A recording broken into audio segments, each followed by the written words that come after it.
Welcome back to another episode of the Newfoundland Lens. This is episode number 9, and today we got another guest. We have Winsor. He's a birder, and of course our co-host is Corey Babstock, and myself, Winsor. And today we're going to talk about birding in Newfoundland. We have lots of different species here, and Corey and myself is lots of photographers as such, but Ian is more of the birder. So we're going to count on him now for some more education on types of birds in Newfoundland. So Ian, to get things started, what got you into the birding? I used to do it a little bit when I was younger, camping and stuff, and try to figure out what birds are in the trees and campgrounds. But most recently, after I spent 20 years living in Nova Scotia, and about 15 years ago, I moved back to Newfoundland and got back into photography again. And so those two sort of meld together for me. The photography primarily focusing on bird photography or nature photography, not just birds, but other things too in nature. So then I said, okay, I'm going to have to start learning how to identify birds and ones are there, and speaking to some of the more seasoned birders in Newfoundland sort of got my interest into looking at it and trying to be a little bit more precise in my identifications of birds. Yeah, I find birding really cool because, well, with myself, we're more on taking pictures, and for me, it's more of, like the predators, I guess, such as the bald eagles and owls. But I'm coming to more realize the many different types of species we have here, which is pretty cool. Yeah. No, I fought tooth and nail against being a birder. I don't know why, but people would keep asking me on tour, like, are you a birder? And I would say, no, I like birds, but I'm not a birder. Like Michael, I was more into the birds of prey, the big birds, the impressive things, right? Stuff that make you go like, wow. But in the past year or so, I'm starting to edge over that line, I think, from just a bird of prey type birder to an actual birder. I find myself out walking now looking more for like sparrows and X-wings and all these other small things. Like the sparrows, I mean, you could probably answer this, Ian, but I mean, it seems to me there's like 1 million different species of sparrows right here in Newfoundland. And, that's a whole other, you're into something then where you're nitpicking down, looking at the different feather markings. And yeah, that's the stuff. Like the learning curve is huge, right? Some of them are very hard to identify for me. Like I do a bit into it, and I try to figure it. I'm not a huge expert. You've got people like Bruce McTavish and Jared Clark, who are two probably the top birders in the province. And they, if I have a question on a bird that I don't know, and I've done all the other things, we can probably talk about how to identify them. I often fall back and send them a picture and say, is this a whatever? Most times I'm wrong. And they say, no, that's actually something a little different. And so it's a challenge. It's definitely a challenge. To that point, but availing of those experts and I would count you in that as well, because you're quite knowledgeable. The Facebook group, the Newfoundland Labrador Birdwatching group, that's been a huge benefit. To me as a beginner. Like I'll post up what I think it might be, but I'll always ask for clarification if, that's what it's like. For example, I don't know if you saw yesterday, I was chatting to Michael about this earlier. We'll probably talk more about this a little later too, but Merlin as a bird identifier. I took a photo of a white-throated sparrow, which Merlin correctly identified as a white-throated sparrow, but it had marked it as rare, which kind of threw me because, even as a novice, I know there's thousands of white-throated sparrows around, but Merlin uses not only location but time of the year to make its assertion as to what it is. So they're early this year, so it was considered to be a rare sighting because they're early, and I found that really, really interesting, and it sparked a good conversation on that group about how Merlin works. So that was pretty cool. Yeah, Merlin is one of the better apps for bird identification. Also, it can do identification by the sound. Right. So what I'll often do is I'm sitting somewhere and I'll just put on the recorder part of Merlin and it will start identifying bird sounds. I may not hear them. My hearing is not the greatest. So sometimes I don't even hear the song. but it comes out as, white-throated sparrow or robin or chickadee, stuff like that. And then you can use that plus using the picture piece to help confirm IDs. And it gives you more than one choice usually. Yeah. So they think it's this, but here's a couple of other possibilities. Yeah, they'll ask, "Is this your bird?" 100%. And then they'll give you a couple of other. You're right. When it comes to rare birds and stuff, what's some of the rarest birds you saw visit Newfoundland? Well, probably the rarest would be the Stellar sea eagle, which we Mhm. probably both of us have all seen. And I'm getting inquiries just today about, has it been seen lately and where is it? Is it back? I don't think it left Newfoundland this year at all because it never got any sightings in Nova Scotia or back in Maine. So that's probably one of the most rarest. This time of year is always interesting because when migration starts, especially the European migration, we get a low pressure system that comes up through the eastern seaboard and sits off of England or up near Greenland and Iceland. We'll sometimes get rare birds that are migrating back and forth between Greenland, Iceland, and Northern Europe. They get blown down here quite often. So we'll get things like barnacle geese show up just about every year. We get 3 or 4 along the eastern side of Newfoundland, because with the counterclockwise rotation of a low pressure system, that blows them off course and brings them down here. European plovers are often come in at the same time, or Eurasian plovers. So things like that will get a little bit beyond now, just another month or so, sort of end of April, May, those things may start showing up. So those are among the rarest that I've seen. Now, that's Those- interesting you say that because most of the sightings that I've seen posted, come from on the Avalon and area, and I know that a lot of that's got to do with the fact that's where the bulk of our population, human population, is. But you were saying that the prevailing currents and winds and everything, that's where it tends to push them to, is on to the east coast of the island. So that's pretty cool. And sometimes the same sort of thing, you get storm systems coming up the eastern seaboard, so you'll get southern United States birds coming in, especially hurricane season. They'll come up ahead of a hurricane. Now, is that how that sandhill crane showed up, do you think? Sandhill, they do show up. That's probably what brought that here. And things like great egrets, great blue herons. Now, the West Coast gets great blue herons quite frequently because they're in Nova Scotia. So it's not that far and with warming climate change is another issue, that our climate is now getting a little bit warmer, although, today I don't know if that's the case, but, it is getting warmer. So species are starting to show up here that would normally not be here. Right. And some people are contributing to climate change. So Yeah. There's a couple, so that golden eagle too that showed up there recently. Is he still around, I wonder? I haven't heard any recent reports, but the last one I heard was in Bounta Vista. A gentleman had it on sitting on some ice off his house in Bounta Vista. I went up a couple of times to try to find it, never did see it.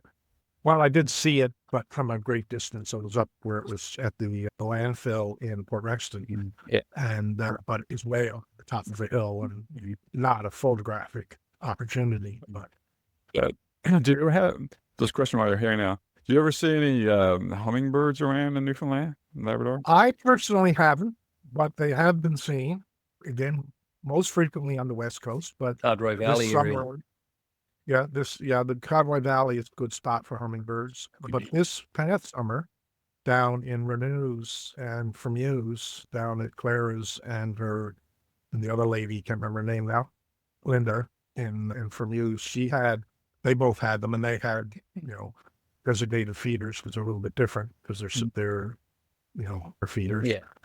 So they have had them there. I went down again a couple times to see if I could catch them there, and I never did. The other bird too that's kind of common up in Ontario and stuff, but is the cardinal. I always want to get a picture of a cardinal, but I think there was one on the West Coast there a couple of years ago. There was one down. I got one down in Placentia. There was a lady in Placentia had a female, maybe 2 winters ago, and it stayed over most of the winter. Then the West Coast, you'll get cardinals. I've never seen a full red cardinal. Even when I was in Nova Scotia, I never saw one, but I wasn't really into it at that point. So I wasn't looking for I saw somebody yesterday posted a photo of a red-winged blackbird on the west coast. Yeah, I've seen female red-winged blackbirds around here, but I had never seen or male out of plumage season. Because that's the other thing about identifying birds. They change. Some of them change quite significantly. Red-winged blackbird is one. In the wintertime, they're not inbreeding. They don't have the red wing patches. They're just male, female, much alike. Same as the American goldfinch, which is hugely, quite a lot of those here. In the wintertime, they both look the same, the male and female. And in the summer, the male turns that bright yellow with the black cat. And that's what they say, breeding plumage. So, when it comes to, I know like we do the photography tours, all three of us, with the Newfoundland photo tours, but when it comes to like birds, seabirds that we see quite often, I got more appreciation for them now when it comes to like your, razorbills and common murres. Any word about that or advice or what you see there, like with different species? Seabirds are difficult, especially the gulls, and specifically, some people say seagulls, but in reality, there is no such thing as a seagull as such. I think most people say seagulls. But you can go down to Kitty Bitty Lake in the wintertime, this past winter, and there'll be thousands of gulls out on the lake. And the thing about gulls is they have a changing in plumage over a period of a number of years, depending on the bird. Like great blackback gulls, I think, have a 5-year difference. Each year it changes over 5 years. So they say 5th year gull would be an adult. Second year would be different than a first year than a third year. Somewhat like the bald eagle. Right. Bald eagle doesn't get its full white head for 5 years. So so you see different ages, and people have mistaken juvenile bald eagles as goldens because they do look a little bit alike. Yeah. And this one that showed up here, a lot of people were saying, "Oh no, that's a juvenile bald." You only had to look at his legs, Yeah, those are the little subtle things. Yeah. But gulls particularly, I still today, I find very hard to, I can get most of the adults down when they're in adult plumage, but that first, second, third year, and some of them it's only 2 years, like the black-headed gull has a first year, and then it's an adult. And so it's only a 2-year change. So, Ian, I know a lot of Newfoundlanders would probably just say a gull is a gull is a gull, but just so people have a frame of reference, how many different species of gull, at any given time could be seen? Say you mentioned kitty vitties. Down to kitty vitty, how many different species of gulls? You could see 15 or 20 if you count each year as a specific sighting. Right. So you can see 4 years of blackback, 4 years of herring gull, 3 years of an Iceland gull or something like that, right? But at one time, we had a group down. There was one of the bird, Jared Clark had done a bird identification course. So we all sat in the classroom, and he went through identifying them, and then we all went down to the lake the next day, and it was ice, and there were thousands of them out on the ice. And they counted 27, I think, different species on the ice that one day. See, that's what I'm talking about when you start to get into the nuances of birding. Yeah. You talk about the sparrows and you talk about the gulls. Most people just say that's a sparrow or it's a gull, and you don't realize what you're looking at is completely different species, right? And I do find that interesting. I've had people varying levels of passion, we'll say, when it comes to birding, and I'm definitely casual right now, but it's a good hobby because you can be casual and stay casual and enjoy the hobby, or you can go up a notch to a far more serious birder and thoroughly enjoy the hobby. There's different entry levels there, and that's what I really like about it. There is, and I would call myself an intermediate at most. Yeah. There are people who go out every day and do bird counts and try to track their numbers for their total, what we call. When you see a new one, it's often people refer to it as a lifer. So I've got my 276, I think it is, or 277 first sightings. That's how many birds I've recorded since I've kept recording them.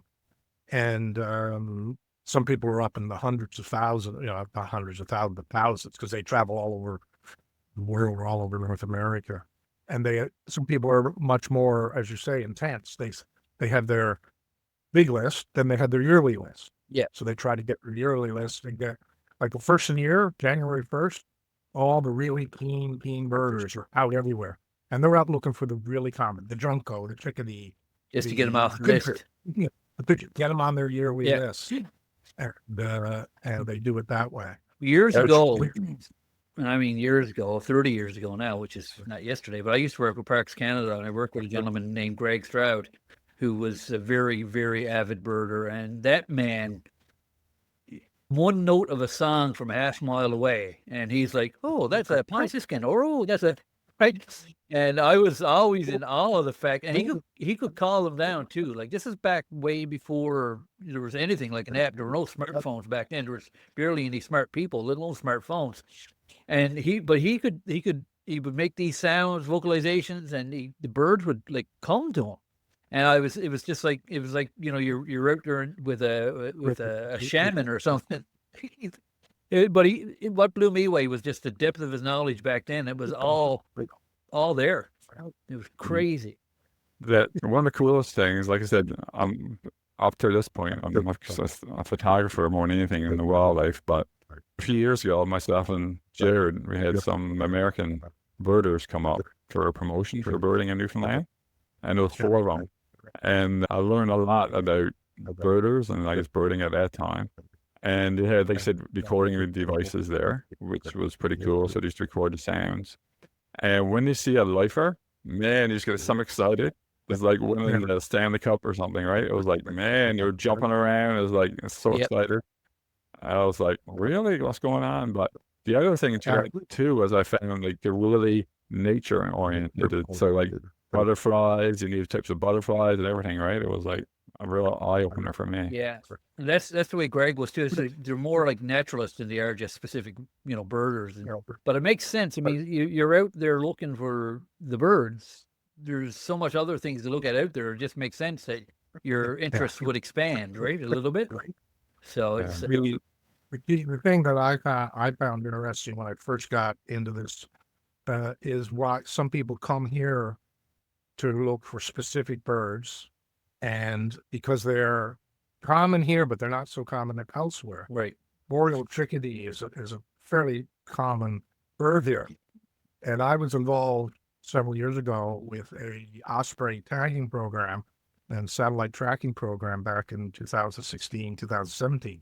And the 2 guys that came up from the United States to do this, we were up in the botanical gardens, setting up a place for them to weigh them and do all this. We trapped them, the fledglings live, and weighed them and tagged them and put bands on them and all that sort of thing.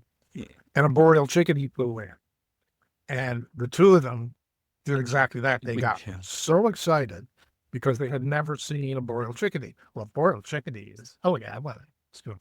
Northern pintail is another thing. People come from Ontario and get a northern pintail or duck. That is quite common now. It didn't used to be apparently here, but it is quite common here. People will come from Ontario just to get a picture or get not necessarily photographers, but birders, just to get a recording, mark off their list that they got a northern pintail. And you can go to Martin Park and see dozens of them, right? Yeah, the puffins were probably what got me into, one of the things that got me into it, because I used to, and I still do, I go up to Bonne Vista area just about every summer. At some point I was going up 2 or 3 times and to go out and get pictures. And I go out at 7 o'clock in the morning and I'm still there at 7 o'clock in the evening, right? Thousands and thousands of pictures. I keep 20 of them, but still. Yeah. And I just love, same with the ganders. I could sit out at Cape St. Mary's for hours and just listen. Some people say they don't like the sound, but I could just immerse myself in the sound and the smell, and just to watch the puffins. Yeah, you don't want that onshore wind for the smell. When the puffins come over on the shoreline, come over from that little island in Elliston, and you can get. I've had them come up, to a feet sometimes if you're sitting. Yep. And you're there by yourself, or only a couple of you there. It's amazing. Yeah. Yeah, I find one of the coolest places that we go, is out in Witless Bay when all the birds are out there. It's amazing to see I would say millions, but hundreds of thousands of birds just going everywhere. Yeah. It's absolutely It's crazy. the bigger Puffin colony in North America, I believe, if I understand the stats correctly. And the common mirrors is crazy. The Yeah, amount that they're there. these are heralds, What's cool about thick-billed birds. what's cool about the common murres out there? You can really see where they're to on the island because they have all the vegetation stripped out. Like you're going along, you get all the burrows from the puffins, and you get a great big bare patch that's nothing but common murres because they strip all the vegetation out. Then you got another patch of burrows of puffins. I found that really fascinating when I was out on the boat. One thing I learned too when it comes to the birding is the common mirrors. You could correct me if I'm wrong there, Ian. But the eggs is actually not round because they won't roll off the rocks. They're kind of triangle. Yeah, I heard that. Yeah. I haven't had a close look at eggs of murres. No. The other good spot to get them up close is, again, up and down to this on that, I think they call it Bird Island or Gull Island at Birdlife. So if you're out on the boat tour, there's a cavern, as you probably both know. I'm not telling you anything you don't know. But you get in within 20, 30 feet of them, and they're just, right there in your face. So but I never really noticed the eggs, but I have heard that. So That they don't roll off the cliff. next I time you're guess. at Cape St. Mary's in the interpretation center, there they have some of the eggs on display. Okay. And you can see that they are like almost a flat on the bottom triangular type shape. Yeah, I think they poop on. I think they poop on the rocks too to help them kind of stick there. Yeah. But besides us three, we are rare birds. Any other rare birds that's out there? This winter, or this last 2 winters, we've had a yellow-throated warbler down at Kitty Bitty Lake, and last year we had 2 of them. Now they're here somewhat in the summertime, but mostly they go down the southern states for the winter. But last winter we had 2, one just up the river by the Dominion parking lot there, and then one at a specific sort of tree at the west end of Kitty Bitty Lake. And then this winter, they figure it's the same one returned because there were 2, talk about slightly differences in variety. They were the 2 that were here last year were actually 2 different species, or one is a subspecies of the yellow-throated warbler. And the difference in the second one was that it had a little bit longer bill, which ended up being its nickname. We call it longbill. And it had a little yellow spot along the yellow throat just by the base of the bill, between the base of the bill and the eye. And I think that area is called the lora. And so that made it a little bit distinctive. And they say that's, I think, a western bird, so a bird that would normally be on the west coast. And it somehow got over on this side. But because it's so different, we figure the one that we're seeing this winter, probably the same one that was there last year. Now, whether it ever left the province, nobody knows. It wasn't seen over the summer, but it could have gone somewhere where there was no. But we put out bird feeders and suet blocks and feeders with mealworms and things like that, and little bowls of jelly, which is what they seem to like. And it survived through this winter. And so that one is still there. I was down there yesterday, actually, and saw. So it's still here. So that's one of the ones we've been sort of watching over the winter. And the sandhill crane, as you were mentioned earlier, it's last being seen in Bloomfield, and there's a lady there that's been sort of taking care of it because it's wayward a little bit. So she's actually been out. Her and her husband. She has a piece of property that backs onto the little bay in Bloomfield near Lethbridge. And she's been not mowing, but taking the snowblower, clearing the snow off her backyard. She's got about an acre and a half of land, and not all of it, but a big portion. So somewhere for this bird to come and pick in the grass. We haven't had a really cold winter, so it wasn't a lot of frost. So you're still getting bugs and stuff. And she was feeding it a bird seed, and she even got Caitlin and cut it up in little pieces and fruit it out for it. So it's, as of a week ago that I was talking to her, it was still there, but it may start to decide to hook up with it.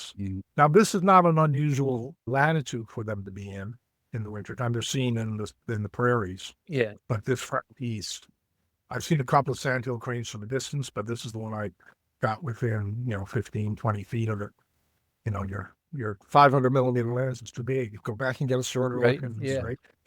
I have a friend in the States who, when I posted my photos of the sandhill crane, she sent me a photo of literally like 1,000 of in in a field, right? She's like, that's Yeah. cute. Yeah. But you go right to what you're saying, that just because something's common somewhere else doesn't mean that it's not uncommon elsewhere, and people get excited about it being there, right? Mm. That, like for me still, probably one of my favorite birds still is the bald eagle, of course. But what are some of your favorite birds, there, Ian and Corey? All right, I have to say in the eagles and the puffins, you see the picture over my head at the back of the room there. That's 13 bald eagles on Kitty Vitty Lake at one time. And that's taken from the gazebo shooting over towards the boathouse. And there were 13 of them sitting on the ice in that pit. And there were a couple others further down the lake. And this was probably about 6 or 8 years ago. Yeah. And So that's the most I've ever seen. And so bald eagles, the gannets. I haven't been out the last couple of years due to a couple of issues, but as you all know, the gannets took a big hit with the Yeah. avian flu a few years ago. And that year I didn't go out because the pictures that I was seeing from there were just too depressing. yeah, And I really didn't want to see a bunch of dead young gannets died either because of the flu or because of starvation because their parents didn't come back, stuff like that. And from talking to the people out there, they, and Bill Matavaki says that area took about a 50% hit Yeah. in the gannet population. Because the gannets out in Cape St. Mary's, because they're always on the Bird Island there, but they were starting to grow on the sides. And I really saw a big difference when I was out there last summer. Like, it used to be almost right on up the cliff, right on the far side. And this year, there was pretty, I wouldn't say nothing, but it was pretty slim. And even on Bird Island, I remember like previous years, like the birds was actually touching each other. They're so close. But looks like they had a little bit more real estate this year. Yeah, definitely. Yeah. And pictures I've seen, like I didn't get out this past summer. I'm going to go make every effort to get out this year. I usually try to get out there like 3 times. Get out there early when they first come. Try to get some pictures of them sitting on the eggs, and then maybe 1 or 2 times when the young are growing before they start to fly out. Yeah. So I've been out there as many as 3, 4 times a year. But And a couple of years, there's been other things out there, like other birds, and there's been a couple of times there's been some red foxes nesting or burrowing under the building. I don't know if they've been there last year. Or yeah, not. they were there last year as well. Yeah. When I was out in Cape St. Mary's again, no, out in Elliston, sorry, I remember I was out there one morning and when the bird flu was on the go, and that little narrow spot where you walk by to get out on the island. So I stopped there and I looked on the water. I counted 150 birds in the water between gannets, the common murres. They're the most ones that was hit. I don't think the puffins really got hurt. They didn't get hurt there. They did up on the Funk Islands, apparently. Oh, okay. There are puffins up there, and the murres up there took a huge hit. According it kind of spread. You could watch it that summer. Like it started on that the Cape St. Mary's area, and then Witness Bay didn't get hit too bad, I don't think. So, but then it showed up on the Funk Islands, and they say the murre population. I saw a drone photograph taken the year before, and then one that went that summer, and right down, and you could tell the open area was just unbelievable. Terrible. But cross our fingers that we don't get When I was top that starting to come back again now. So there's some worries that we could have another outbreak. When I was in Cape St. Mary's, one of the park staff gentlemen's out on the site quite a bit. He was saying that, it's probably only about 30 to 50% of what the colony was. Yeah. And yeah, you're right. You can see it. Like it's for anybody who's not been out there before, it still looks really impressive. Like thousands of birds. Oh yeah. Like it is still an impressive sight, but it's not. It's not what it was. And I think this year, if I'm not mistaken, will be a counting year because like puffins, the gannets spend the first 3-4 years at sea Right. before they return. A puffin will spend 5 years at sea, I think it is, before it comes back to its island it was born on and tries to get a burrow to Continue how the to make a new cycle. one or take over an abandoned one. So this year, I think, will be to see how many of the young actually did survive and get out to sea to mature. So there may be an increase in numbers of returning young ones this year. So that's a They should be hopeful back sign. soon, eh? Like the gannets. Pardon me? The gannets should be back soon. They got me a Yeah, little. there's been a few sightings. Yeah. A couple people I've seen out at Cape Spear, I've seen them flying by. What's his name? Chris, the guy at Cape St. Mary's, Chris Mooney, the wildlife officer Yeah. there. He posted some pictures of the kittiwakes are all back. All right. Those are the other little white birds that are on the Yep. cliffs there. Now he said no gannets yet. He said a couple, but nothing. And he showed a picture of the rock, Right. and there's nothing sitting on the rock. But they should be back pretty soon. You just got to get back to you were talking about your photo of an eagle. I have a similar one, same thing, 13 to 14 in one photo, but it wasn't in there. It was at Bay Largent. There's a little sandbar out there in Bay Largent area, and the herring were washed in, and we counted 60 plus eagles in the bay, and that's what we could count. And I was saying we missed probably that many again because you couldn't see the immatures that well in the trees, right? We were counting at a distance all the white heads in the trees. But I've never, that for me, you know, in my birding career, that was the most exciting thing I'd ever seen, to have that many bald eagles in one spot. I'm lucky here in Clareville. The bald eagles have really, I joke with my wife all the time, the bald eagles have given me a reason to get out of the house every day this winter, because they're, you know, established quite well here in Clareville, and I know where they are and I know where to go look for them, and they've given me a great photographic opportunity and a chance to get to know them. And, you know, I do know them now. I know, like, the male that's here is extremely skittish. If you get out of your car with your camera in your hand, he's gone. Right. The female that it hangs out with, she'll almost land on the bottom of your car to have a look at you. You know, their personalities and their behavior is so different. And that's what I really appreciated this winter, was being able to spend, you know, days with them, like every day. Fortunate and see them, and you know, you get that repeat behavior, and so yeah, they've been easy to say. Bald eagles are my favorite, just because they're massive, they're big, they're cool, they're interesting, and they're available. So reading Canadian Geographic magazine and stuff, I found a kind of funny tidbit that bald eagles is the American bird, but 60% of all bald eagles actually is in Canada. Yeah, West Coast, like BC, especially Vancouver Island, is covered in them. Like the last time I was out in BC, I couldn't believe it. Was almost like that, you know, in Bay Largent, where there's so many of them. There's a Eagle River, go figure. But when the salmon come in, of course, the eagles are there ready to feast. And when you're walking and looking up, like every tree has eagles, and it's amazing. Mm-hmm. So you were asking earlier about my favorite birds. I have to actually put on the top of my list is the osprey. Yeah. I forgot about that one. Probably because I was involved in that bagging process for 2 years, and I got to be like this close, holding one in my hands while they put a band on its leg, right? And they are, you know, and they should be starting to come back middle of next month, middle of April into early May. And I spend a lot of time in their 3 or 4 nesting sites that are around the city. Yeah. And down at Trepassey. Trepassey has one of the best, actually, observations of ospreys. So they're such magnificent. Just to sit at Virginia Lake and watch them hovering and diving for fish, and they're an amazing bird. Their talons are so big, man. Yeah, Clark's Beach area. Yeah, just their Clark's Beach, and same thing. Just sit there and just watch them hover and drop. Right. Trying to get that magic shot all the time, you know, with their talents, just hit the water, right? But you know, you talk about a lifer, that's a lifetime shot, right? So, what's some of your top birding locations in Newfoundland? Pardon me? What's some of your top birding locations? Virginia Lake, believe it or not, for ducks and things like that, for waterfowl. and often we'll get a white egret or a great egret or something, some odd birds when those show up.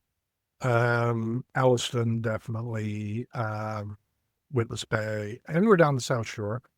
For songbirds and things like that, I'm going to give a plug to her, is Claire in Renews, and Renews. She has feeders out all summer, and some people say you should take her feeders down in the summer because of various viruses that are around, but she doesn't, and she gets all kinds of rarities there.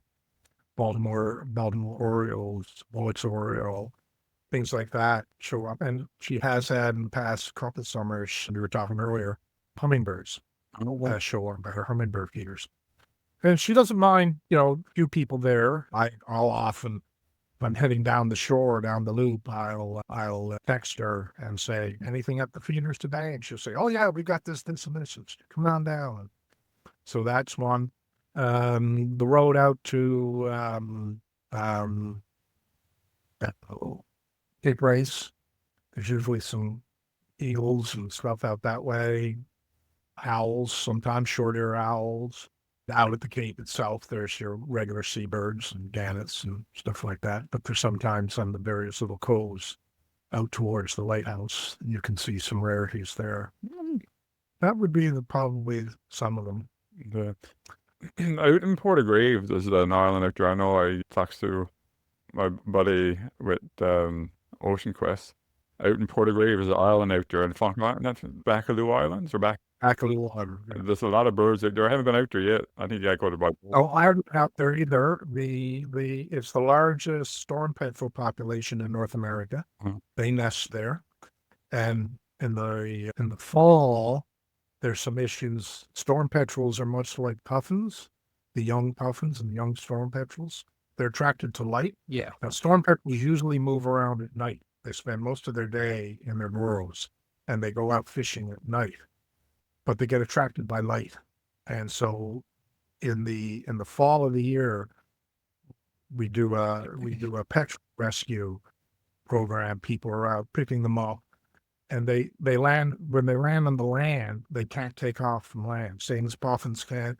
Loons are another bird because their legs are so far back on their body. It makes them really good divers, which is their primary feeding, and swimmers, but they have to either take off from the cliff or run across the water and get motion. And they can't do that on the land. So they'll show up and get attracted by lights. So stores that keep their lights on, parking lots, places like that, down Conception Bay particularly. And in the fall of the year, there are groups that go out, and the same with the puffin. They get the same issue with the puffin rescue or puffining rescue in Witless Bay area, because again, they get attracted by light, and they show up in the oil rigs, which is another issue. Can't turn off the lights in the oil rigs, but and a lot of them, unfortunately, collide with the buildings that they're trying to attract to the light, and they get killed. So, we'll go out and pick up 20 or 30 storm petrels, and 8 or 10 of them are dead. But they collect them. If they're not injured and they're okay, then they'll wait for the evening, take them down to the shoreline, and just do a little toss out over the water, and they fly away, and they are hopefully okay. Yeah, they're pretty sad. But it's, trying to get people to turn off, especially park lots, like the Stavanger Drive area, all those stores that leave their parking lot lights on at night, and there's nobody there. Turn them off. You're saving money. Yeah. Good for you. So I got a quick question now. We talked a lot about birds and winter finding and all that, but this is primarily a photography podcast. And Michael and I have talked a lot about what we use to do our photography with. What are you shooting with? I have two cameras. I have a Nikon D500 and a D850. And my primary lens that I use is a 200-500 zoom lens. I make a joke I think my camera would have a seizure if I ever took that lens off, because it's constantly on that camera. Now I do use others. I also have a 70-200 2.8, which is nice because it's a faster lens. So if I'm out on a boat, for sake of argument, like when I go out in the Zodiac tours, Yeah. I don't usually take my 200-500. To try to hand hold in a bobbing Zodiac Yes. is Good advice. next level. Yeah. So I'll use the shorter lens on, and sometimes I'll put it on the 500, which is a crop sensor, which really gives me almost the same focal length. And I've just recently bought a 1.4 converter, teleconverter for it, which I've used on both. So I'm just playing with that. I haven't used it a lot. But so I go back and forth between those two. But primarily, that's my D850 and the 200-500. Yeah, my camera, you're talking about not having the lens off. I've had my 150 to 600 on my R5 probably since middle of December, and I think I took it off once. Yeah, mine's sitting right there behind me. Yeah, I usually use my 100 to 500 on the Canon. Yeah, I use that one pretty much more than anything. It's funny, you buy all these lenses, and usually I find, based on your interests, you use only one or two lenses most of the time. Yeah. Go ahead. Well, I was just going to ask, when it comes to, what do you think the best time it is for birding, what time of year? Oh, that's a hard one. And it depends on what you're looking for. So the spring for your warblers and songbirds and things like that, when they're starting to migrate back, they're very vocal because they're mating. So they're trying to attract mates. And so it's sometimes much easier to find them, even though, like I say, I have a bit of a hearing deficit. So I don't hear them as well as other people. But if I'm out with somebody says, oh, I can hear a northern waterflush or whatever. So I'll start looking around. Speaking of places to go during early migration, so from in May and June, Bidgood Park in the Goulds is a very good place for songbirds. There's multiple trails through the woods, quite a wooded area, and then there's a marsh there's a walkway that goes through the marsh. And we get American bittern there quite just about every year, and your regular ducks, your mallards and your black ducks and your pintails, but all kinds of various songbirds, warblers, things like that. And they show up in that area and all the way up through behind Bidgood Park, up the road, Cockram Pond Road, and there's various areas up there that people will go and find your songbirds. So that's a time of year migration, and then fall migration too, when they're starting to leave. May, I'm always looking for starting. The earliest picture I'd have of an osprey is April 22nd. So come the 15th or 16th of April, I'll be sitting at a couple of osprey sites most of the day, waiting for the first sighting of the season. Yeah. Cool. There's one picture I saw that some people get that I'd like to get maybe this spring. What would you recommend? I saw this, like songbird, and it's early in the morning, so you got the backlighting, and you can see the breath coming out of the beak, I guess. Yeah. That's something I would like to get. Yeah, I've never gotten that. I've seen it. A lot of people have.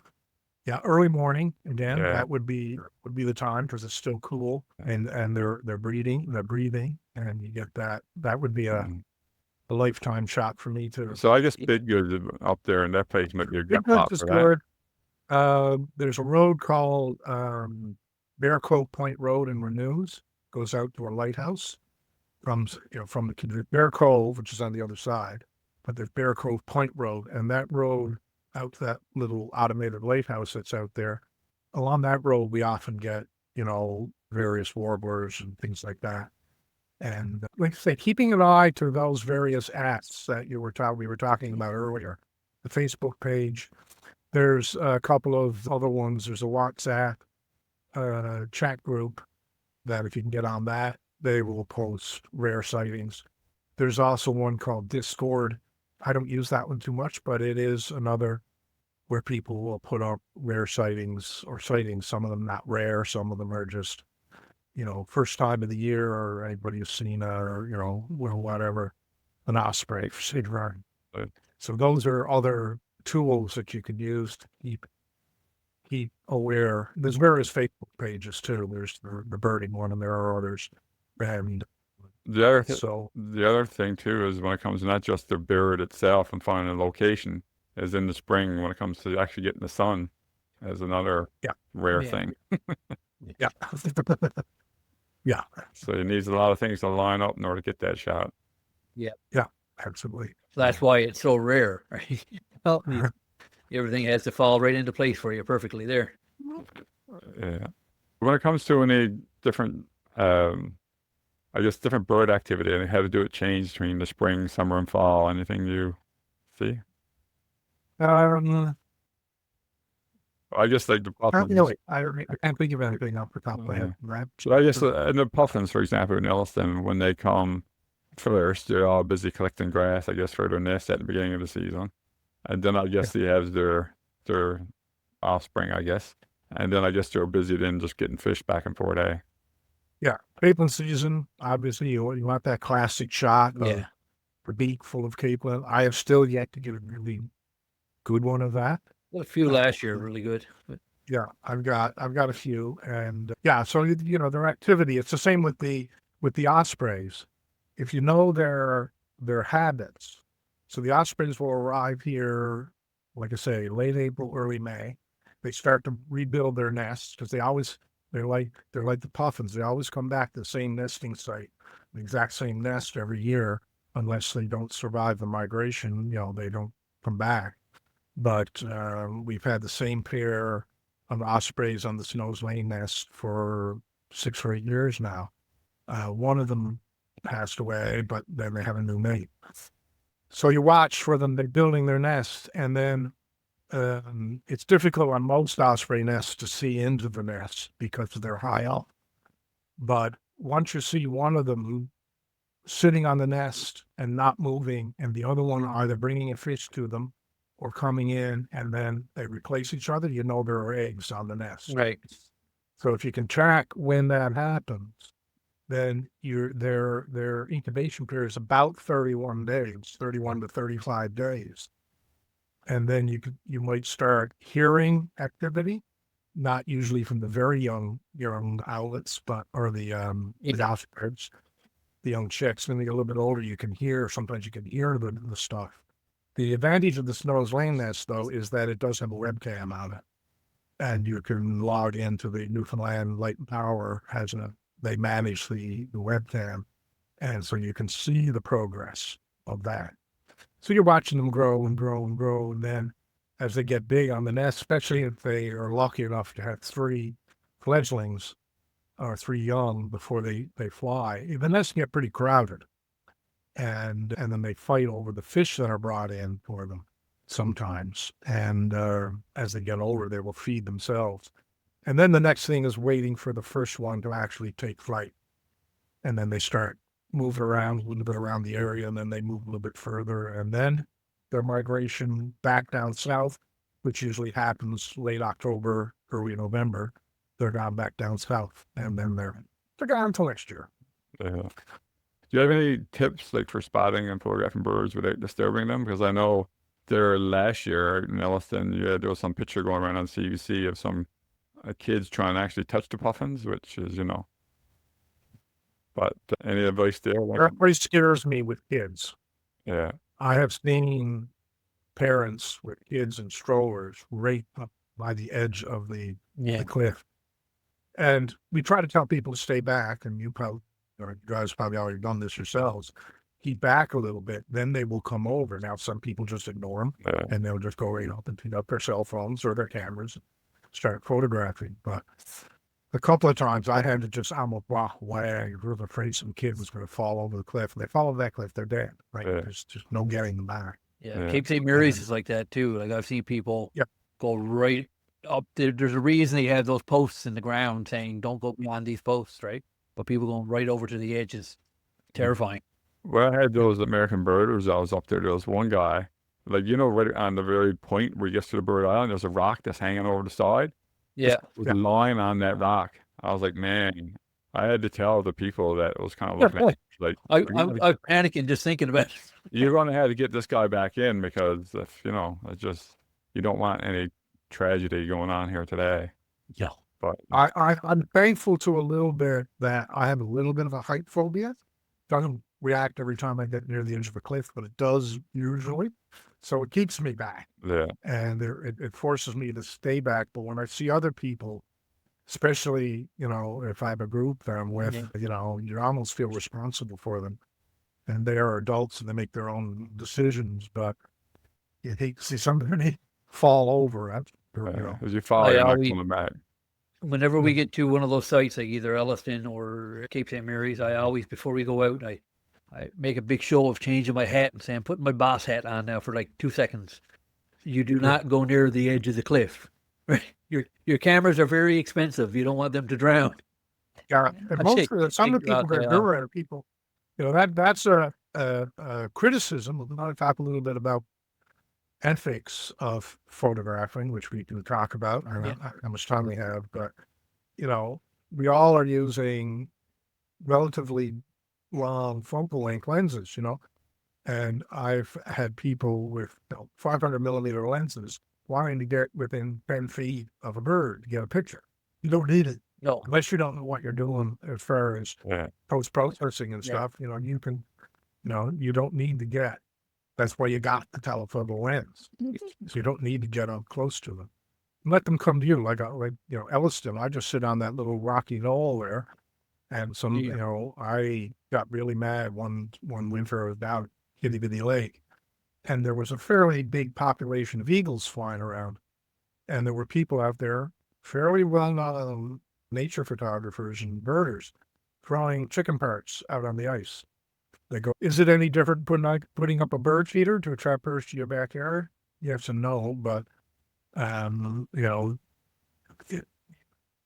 find that a little bit unethical, and it's the same with foxes. We're talking about birds, but, other nature photography, people who put out food to attract foxes. The saying is a fed fox is a dead fox, and most of them end up getting hit by cars or don't lose, but they get less dependent on their nature hunting and rely on human feeding them, and it's not a good thing. Yeah, when it comes to the foxes, I was out in Bonavista. 2 stories is that once I was out there, and just with the family this time, and someone had a box of honeycombs poured in the middle of the road over the top of a hill for the foxes. I'm like, first, what do you feed them honeycombs? And at least don't put them in the middle of the street on top of a hill, It's like, man. Yeah. And the other one is I was there once taking pictures of, the young foxes. And people showed up with Mary Browns and just threw a big Mary for the foxes to eat, right? It's like, man, they have no idea. That's everywhere. Like, again, when I was on the West Coast out in my Port Schwa, going out to the lighthouse, there's a lot of foxes on the road to the lighthouse there. And one came up on the side of the road when I was on my way back. So I pulled over my car and I got out of the car and walked around the back because I was going to get a nice photo of it on the rock. By the time I walked around the car, there were like 5 foxes lined up, looking at my passenger window, waiting for the passenger window to come down for food to come out of the passenger window. And once they realized that I didn't have food, I just had a camera, they started to move off. But you had 5 of them lined off, just looking up at the I've had the same thing happen.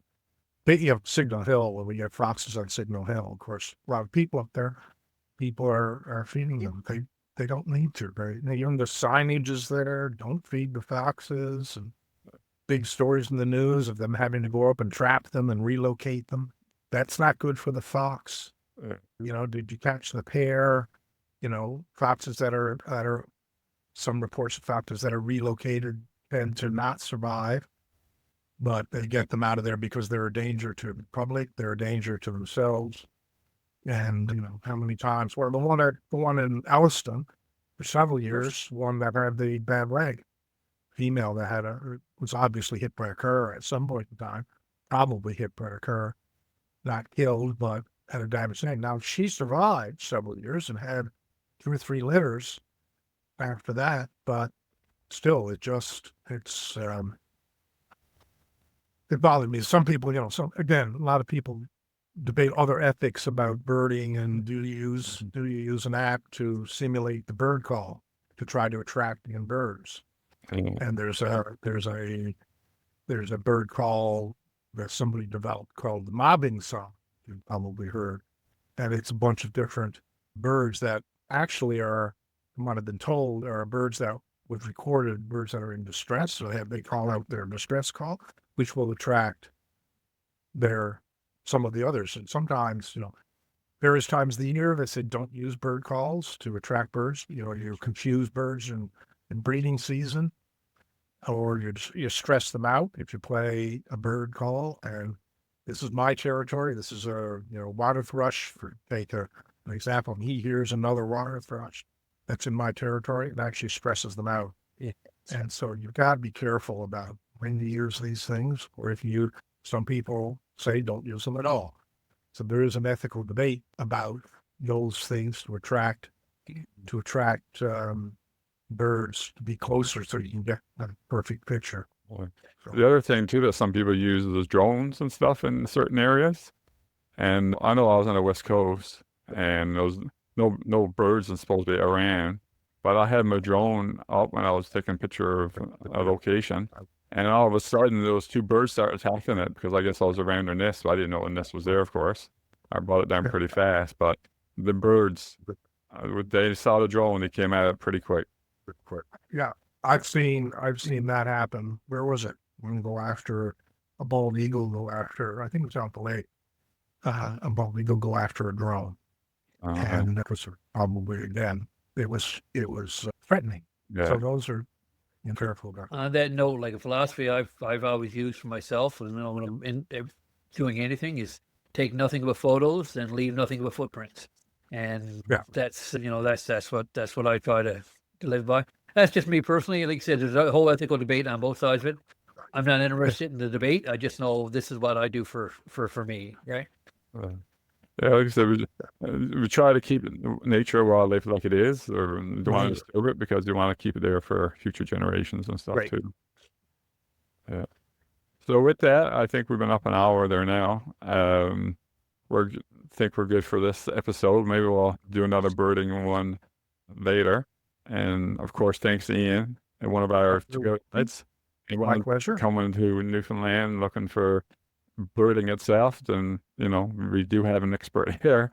Macaulay is getting more knowledgeable, but of course it's always good to have someone on the team that really knows a lot about the birds and things. So the other thing there now, Corey, if you want to go ahead and give out a little spiel about before that, I just want to say that thanks to Ian again for dropping by. And you were saying I'm getting more knowledgeable. I'm only getting more knowledgeable because there's fine folks like Ian out there that's happy to share their knowledge. And as a community we grow together, and that's always a nice thing. So you can find us anywhere you listen to your podcast, at Spotify, Apple Podcast, any of the major podcast carriers. And of course, once Michael is done working his magic on the edits and making us all look better and sound better, you'll find us on YouTube as well. And if you're interested in coming by and visiting our fine province, NewfoundlandPhotoTours.com, reach out to Michael. We'll be more than happy to take care of you. Yeah, so thanks there, Corey. And again, Ian, thanks a lot for giving us one of the good things about the podcast. And when I have guests come in, always learning new things and all that. So anyone wants to join us this year or talk about birds, or anybody got any questions, definitely leave a comment on YouTube or wherever. And as you always say here at the end of our podcast, keep your eyes on the horizon and your heart in Newfoundland. See you guys. Thank you. Bye. See you next time.